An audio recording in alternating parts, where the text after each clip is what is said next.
Olá, meus irmãos, bem-vindos ao canal Mistério Palavra do Senhor. Vamos dar continuidade ao estudo da Bíblia aqui no canal do Professor Luiz, onde você aprende o que a Bíblia diz.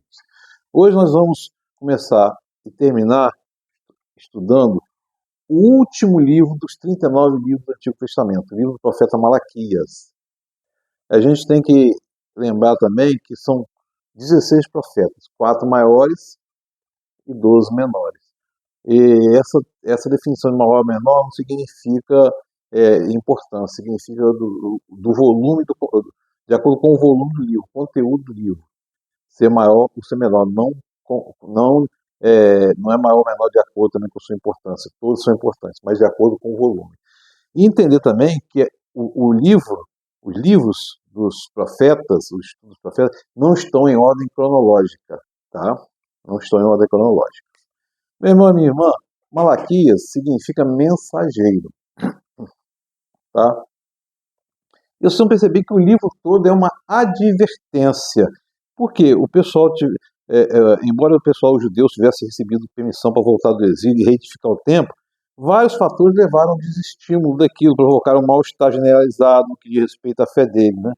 E aí a gente vai entender o que estava acontecendo naquele contexto lá. É, a terra dele continua sendo província nas periferias do Império Persa, entendeu? E a gente vai perceber claramente isso. E a gente vai entender então que é uma advertência. E o livro é todo escrito em estilo de prosa, né? É, um ele- uma, o livro tem uma repetição interessante sobre que fala o Senhor dos Exércitos, ocorre 20 vezes nesse livro. 20 vezes. Interessante observar que o livro começa com uma descrição da devastação da terra de Judá, da terra de Edom, tá? E começa assim, a palavra do Senhor contra Israel por meio de Malaquias. O amor de Deus por Israel é o começo desse livro. Eu sempre os amei, diz o Senhor, mas vocês me perguntam de que maneira nos amaste. Não era Esaú, irmão de Jacó? Declara o Senhor dos Exércitos. Aqui já está falando de Edom. Esaú era irmão de Jacó. Lembra que Jacó usurpou o direito à primogenitura de Esaú, né?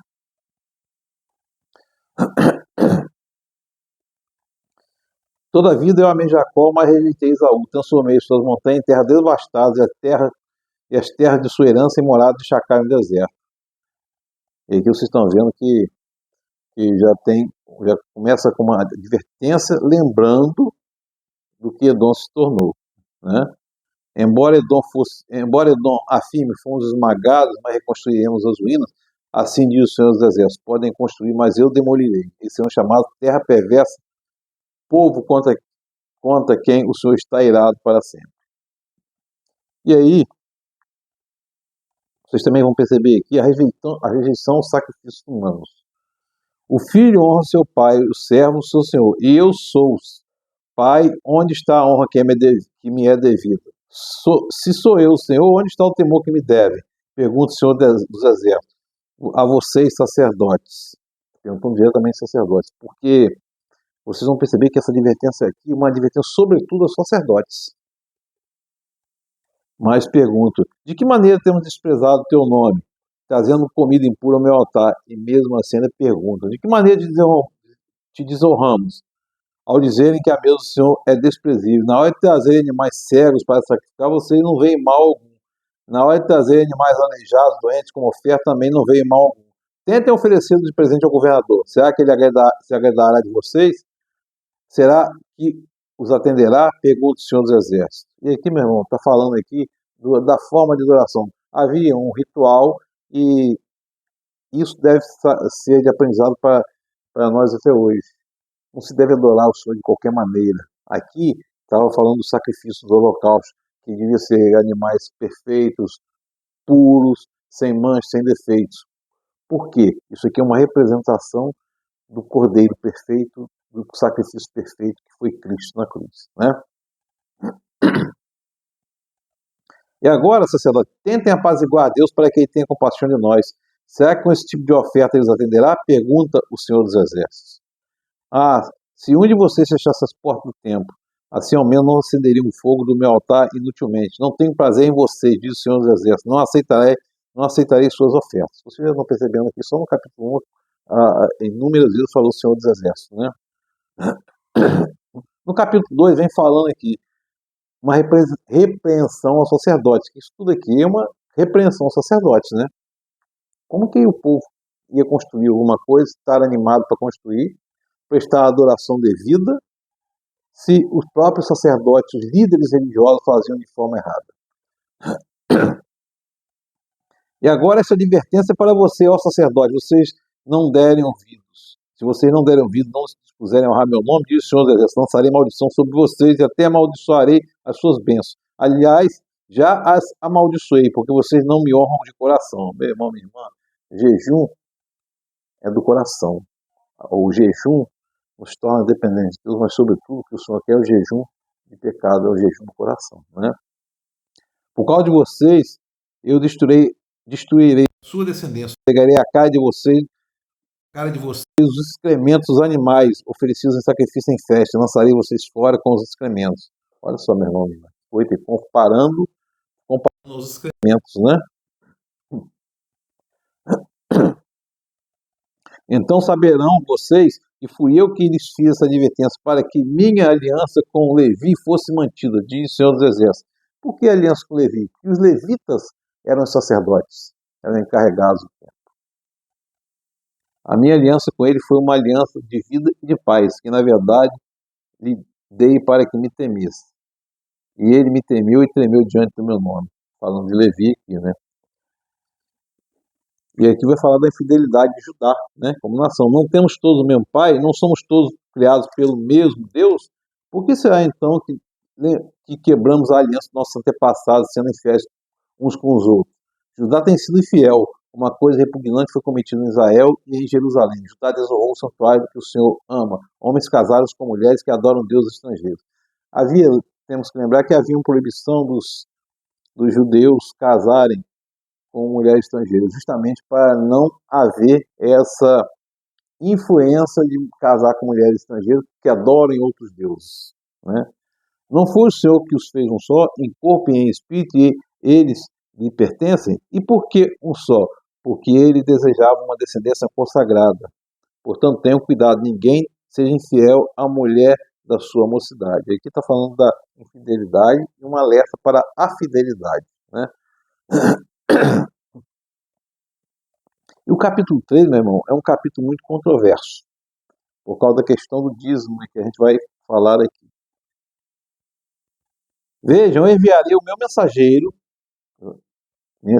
Malaquias, é mensageiro porque profeta significa mensageiro, que preparará o caminho diante de mim, e de repente o Senhor que vocês buscam virá para o seu tempo, o mensageiro da aliança, aquele que deseja, virá, diz o Senhor dos Exércitos. Meu irmão, minha irmã, e aqui a gente tem que entender aqui que essa é uma profecia cumprida em João Batista. Enviarei meu anjo adiante de você, ele irá adiante, aplanando o morro, preparando um coração bem disposto para receber o Messias. Isso aqui é uma profecia messiânica cumprida em João Batista. De fato, o Senhor, não mudo, por isso vocês, descendentes de Jacó, não foram destruídos. Então, aqui a misericórdia de Deus não deixou, de Deus prevaleceu, né? O Senhor prevaleceu na misericórdia dele e destruiu o povo. Porque o povo foi criado para levar a palavra do Senhor a todas as nações. Desde os tempos dos antepassados, vocês se desviaram dos meus decretos, não desobedeceram. Voltem para mim, eu voltarei para vocês, diz o Senhor dos Exércitos. Pode um homem roubar a Deus? Contudo, vocês estão me roubando. E ainda pergunto, como é que te roubamos? Nos dízimos, nas ofertas. Meu irmão, minha irmã, a primeira coisa aqui que a gente entender que o dízimo é uma questão do judaísmo, do Antigo Testamento. Não há nenhuma proibição, não há nenhuma retirada no Novo Testamento, mas o dízimo tinha uma função. Qual era a função? Trazer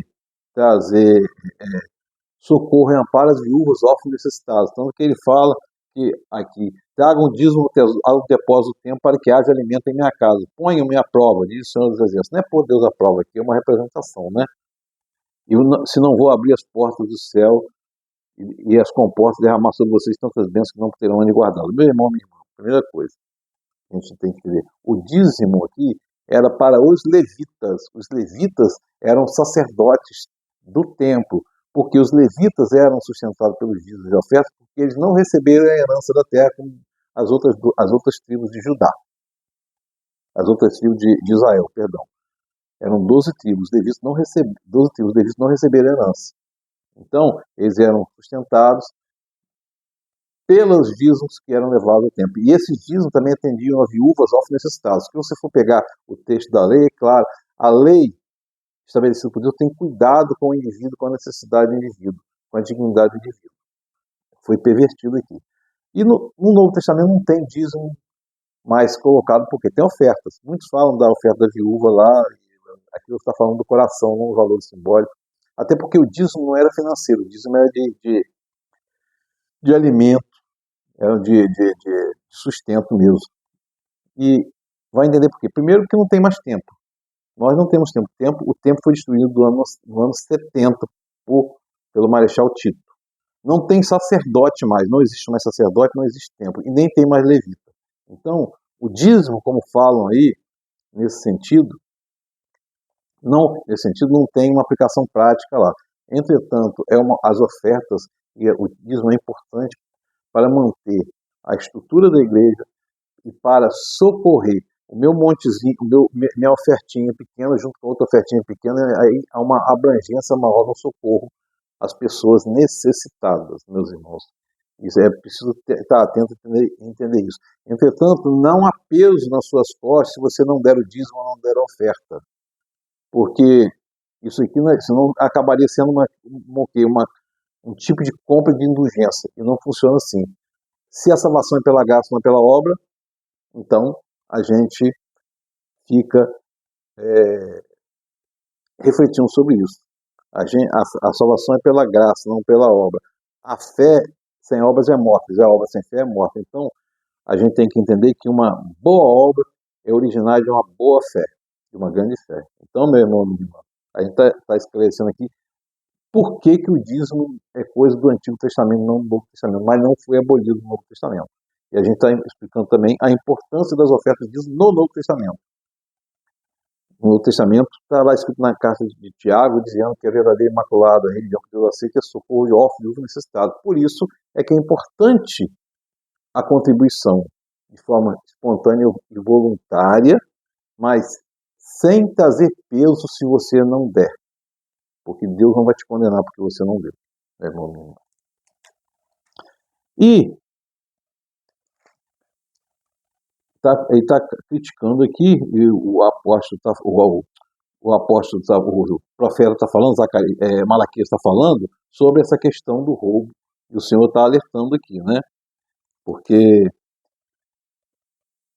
fala também de justiça social. Dízimo aqui nesse tempo aqui é uma questão de justiça social, meu irmão.